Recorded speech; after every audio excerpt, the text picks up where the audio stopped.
और जो लोग भी जिम्मेवार हैं उनको जेल के सलाखों के पीछे जब तक नहीं भेजेंगे तब तक ये जो हम लोग शांत अभी दिख रहे हैं, इतना शांत नहीं, अंदर में जो धुआं चल रहा है, अंदर में जो आग उगल रहा है, हम लोग का जो खून उबल रहा है ना, वो हम लोग को बहुत जल्द दिखने वाला है।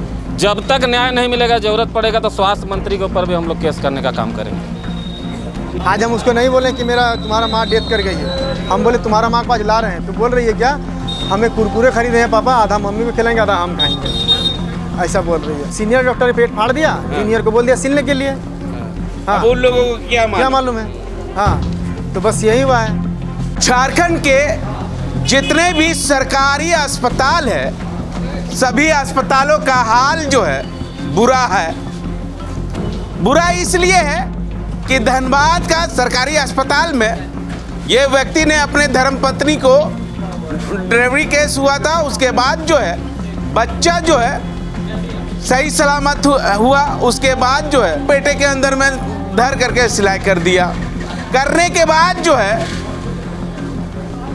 गंभीर स्थिति रही महिला का, उसके बाद जो है वहाँ से रेफर कर दिया रिम्स में। जब ये लोग पहुँचे तो रिम्स के यहाँ के डॉक्टर लोगों को कम से कम बताना चाहिए, नहीं बताएं। सबसे बड़ा ये बेटमना है। उसके बाद जो है लगातार जो है मरीज के परिजन जो है या मरीज के जिनकी मौत होगी उनके पति जो है लगातार जो है डॉक्टर लोगों से सोचना जानने की कोशिश किया कि हुआ क्या है अंदर में। तब अब बताएंगे, तब बताएंगे, अब बताएंगे, तब बताएंगे, तब तक महिला की मौत हो गई। इस महिला की मौत होने के बाद जो है जिम्मेवार कौन? क्या 20 दिन का जो बच्चा है उनको दूध पिलाएगा कौन? ये सवाल जो है कटघरे में करती हैं यहाँ के स्वास्थ्य व्यवस्था पर, यहाँ के डॉक्टर के पर। हम मृतक के पति से जानने की कोशिश कर। हम उसको धनबाद में जो SNMMCH शहीद निर्मल महतो मेडिकल कॉलेज है वहाँ पर उसको ले गए। 27 तारीख को सुबह हम उसको भर्ती किए 9 बजे, तो 27 मई को भर्ती किए। उसके बाद 10:30 बजे मतलब एडमिट ले लिया, 10:30 बजे उसको एडमिट लिया गया। उसके बाद क्या हुआ कि 11 साढ़े मतलब OT में घुसाया और लगभग 11 से 12 बजे के बीच डिलीवरी हुआ, बेटा हुआ। तो बेटा हुआ तो उसके बाद वाइफ को और बेटा को साथ में निकाला, पहले बेटा को निकाला फिर वाइफ को निकाला ऑपरेशन करके। तो 27 तारीख को ठीक थी, पेशाब आ रहा था, हाँ जो बैग होता है। उसके बाद 28 तारीख को क्या हुआ, सुबह 6 बजे हम पेशाब खाली कर दिए एक दिन का, फिर देखे कि 300 ग्राम पेशाब आया है। उसके बाद नहीं बढ़ा पूरा दिन में। 28 तारीख को मेरा वाइफ का 12 बजे से तबीयत ख़राब होना शुरू हो गया। उसके बाद फिर हम घर आए थे, हमको फ़ोन की कि आइए, तो हम तुरंत अस्पताल गए, देखे कि ज़्यादा तबीयत ख़राब है। उसके बाद फिर हम जब डॉक्टर को लगातार बात करने लगे तो डॉक्टर आके सुई दे रहे हैं, पेन किलर दे रहे हैं, सुई दे रहे हैं, पेन किलर दे रहे हैं, बस यही दे रहे हैं। उसके बाद इलाज चला, उसमें भी कुछ नहीं हुआ। 7-8 बजे लगभग उसको इमरजेंसी में भर्ती कराया गया। हाँ, इमरजेंसी में वहीं पूरा सीरियस हो गई वो, अब तब हो गई। नींद नहीं आए, बेचैनी नहीं आए, बेचैनी पूरा हो गया, नींद नहीं आए। उसके बाद 3 बजे भोर हमको रेफ़र कर दिया गया वहाँ से रिम्स कि भैया यहाँ पर आपका पॉसिबल नहीं है। अच्छा, आप लोग शहीद निर्मल अस्पताल में जानने की कोशिश की है कि क्या है ऐसा हो रहा? तो जानने की तो कोशिश नहीं की है, काहे कि हम अपना बच्चा को डिलीवरी करा के लाए, हम रेगुलर नहीं जाते थे, एक बार गए ही थे। हाँ, उसके बाद अब यहाँ जब हम लाए रेफ़र किए 29 तारीख को यहाँ पर स्त्री विभाग में इमरजेंसी से स्त्री विभाग में हुआ। स्त्री विभाग से NTC में जो ट्रामा सेंटर है वहाँ पर भेजा। वहाँ पर मेरा वाइफ का ये हुआ, डायलिसिस हुआ। तो 1 तारीख को थोड़ा सा पेशाब आना शुरू हुआ। 1 तारीख से 10 तारीख तक मतलब 11 दिन में मात्र 100 ml पेशाब आया था। तो डॉक्टर भी बोल रहा है कि हाँ ठीक हो जाएगा, देखिए दवा चल रहा है, ठीक हो जाएगा। अल्ट्रासाउंड यहाँ पर रिम्स में जो कराएं उसमें कुछ नहीं आया। डॉक्टर भी कन्फ्यूज है, आखिर 2 बार अल्ट्रासाउंड हुआ तो काहे नहीं हुआ। फिर हमको बोले कि आप बाहर से एक बार करा लीजिए। जब हम पल्स से कराएं तो उसमें साफ साफ आया कि बच्चा निकालने के बाद भ्रूण जो होता है प्लेसेंटा, वो उसको अंदर में ही छोड़ दिया है और उतना दिन से पेशाब आ नहीं रहा था और फेफड़ा में पानी जम गया, समझे ना। उसके बाद जब स्त्री विभाग में फिर से हमको ट्रांसफ़र मतलब मेडिसिन में थे, मेडिसिन में मालूम हुआ कि फेफड़ा में अच्छा, पानी है। भ्रूण वहीं से साफ नहीं किया गया था कि यहाँ वहाँ से वहीं से? SNM तो ये पूरा जिम्मेवारी किसको देते हैं आप लोग? SNMMCH को तो उसके ऊपर केस करिएगा, जो डॉक्टर लोग हैं उसके ऊपर केस करिए। केस करेंगे। अच्छा हाँ, उसके बाद जब अच्छा 20 दिन का बच्चा है, हाँ। इस 20 दिन का बच्चा को दूध कौन पिलाएगा?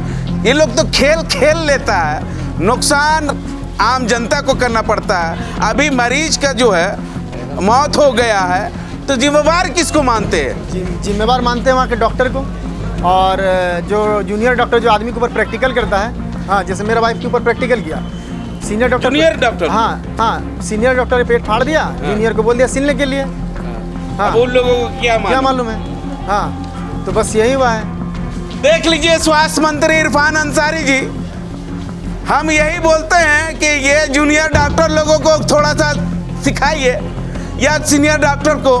डॉक्टर चीर फाड़ कर देते हैं। उस आज जो है इनकी पत्नी की मौत हो गई, तो जिम्मेवार किसका ही है? क्या 20 दिन का बच्चा को दूध कौन पिलाएगा? हालांकि माँ नहीं है तो बच्चा तो पलवे करेगा, जैसे तैसे तो पलवे करेगा, लेकिन ये सब पूरे जिम्मेवारी का कौन जिम्मेवार जानने की कोशिश करेंगे। उनके परिजन है, क्या कहेंगे भैया? किस तरह से 20 दिन का बच्चा को उसकी डॉक्टर लोगों के द्वारा जो है माँ को छीन लिया गया। देखिए, बहुत ही शर्मनाक कृत्य है, और इसमें जो लोग भी जिम्मेवार हैं, हम लोग परिजन के साथ खड़े हैं, हम लोग साथ पढ़े हैं, हम लोग बचपन से साथ में पढ़े हैं। जो लोग भी, चाहे रिम्स के अस्पताल में लापरवाही हुई हो, चाहे PMCH धनबाद में लापरवाही हुई, जो भी इसके ऑथेंटिक जिम्मेवार लोग हैं, और राज्य सरकार, ये सही, आपने सही कहा कि स्वास्थ्य मंत्री इरफान अंसारी जी जो ये ढोल पीटते रहते हैं कि स्वास्थ्य व्यवस्था ऐसे है, स्वास्थ्य व्यवस्था वैसे है। सरकारी अस्पतालों में उन्होंने मीडिया कर्मियों का घुसना बंद करा दिया है, रोक लगा दिया है। तो कारण क्या है, इस तो सब लोग, जनता भी स्पष्ट है और ये जान रही है कि सरकारी अस्पतालों में मीडिया का प्रवेश बंद होना, जनता के द्वारा आवाज़ उठाना का प्रयास को बंद किया जाना, चूँकि यह सरकार एकदम तानाशाही हो गई है। और इसके जो भी लोग हैं, इस सिस्टम में, स्वास्थ्य व्यवस्था में जो भी लोग जिम्मेवार हैं, इस पर हम लोग आदरणीय न्यायालय का शरण लेंगे, क्योंकि हमको पता है कि सिस्टम में अगर हम लोग कहीं भी जाएंगे, अगर थाना जाते हैं, OP जाते हैं, तो हम लोगों को क्या सपोर्ट मिलेगा, हम भी जानते हैं, जनता भी जानती है, और आप भी जान रहे हैं। तो हम लोग सीधा न्यायालय का शरण सारे प्रूफ के साथ लेंगे, और जो लोग भी जिम्मेवार हैं उनको जेल के सलाखों के पीछे जब तक नहीं भेजेंगे, तब तक ये जो हम लोग शांत अभी दिख रहे हैं, इतना शांत नहीं, अंदर में जो धुआं चल रहा है, अंदर में जो आग उगल रहा है, हम लोग का जो खून उबल रहा है ना, वो हम लोग को बहुत जल्द दिखने वाला है। एक सवाल भैया, क्या कसूर था 20 दिन का बच्चा का? ये वही तो हम लोग समझ नहीं पा रहे हैं ना, कि हम उसको जाके वहाँ पर मेरा वाइफ पे एडमिट किए। हम जितना भी गरीब आदमी है, सरकारी अस्पताल जाता है, प्राइवेट अस्पताल में तो कराना कैपेसिटी है नहीं। वाइफ को वहाँ ले गए और उसका रिजल्ट मिला, मेरा वाइफ का मौत। 2 बच्चे, एक 4 साल की बेटी है।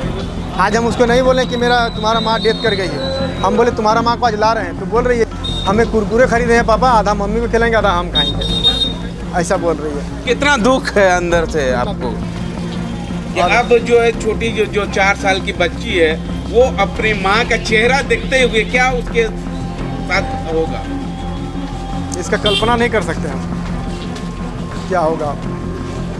बस हम इतना ही आपसे, आपके माध्यम से बोलना चाह रहा हूँ कि जो भी इसमें जिम्मेवार है उसको सज़ा मिलनी चाहिए। कि हम लोग तो घर में कुछ बोलने लायक नहीं रहे। बच्चा धीरे धीरे बड़ा होगा, उसको कैसे जवाब देना है, वो कैसे संभलेगा, इस दर्द का कल्पना करना चूँकि बहुत दूसरी चीज़ है, कोई नहीं कर सकता है, जिसके ऊपर बीतता है वही कर सकता है। तो पूरी तरह से देखिए, भावनाओं की कदर तो इस राज्य में और राज्य के विधि व्यवस्था में शामिल लोगों के बीच में नहीं है। जब तक उन लोगों के अपने ऊपर नहीं बीतता है ना, तब तक इन लोगों को समझ में नहीं आता है।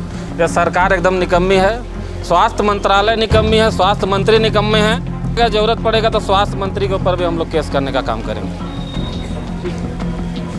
देखिए, स्वास्थ्य मंत्री इरफान अंसारी जी, एक छोटा सा है सवाल, जब ये छोटा सा जब बच्ची है 4 साल का बच्ची है, एक तो 20 दिन का बच्चा को छोड़ दीजिए, 4 साल का बच्चा जिस तरह से मृतक के पति ने कह रहा है कि जब हम घर जाएंगे तब वो फ़ोन करके बता रही है कि पापा कुरकुरे लेके आइएगा, आधा मम्मी को हम खिलाएंगे, आधा हम अपने से खाएंगे। जब मम्मी जो है वो जब पर्दा हटेगी, उनका चेहरा देखेगी, तो उनके चेहरे पर क्या लुक होगा वो देखने वाली बात होगी। हालांकि इस सब में स्वास्थ्य मंत्री इरफान अंसारी जी आप पूरे मामले में जांच कर करके ऐसे डॉक्टर के ऊपर कार्रवाई तो निश्चित होना चाहिए, जिस तरह से 2 बच्चे के मां को छीने।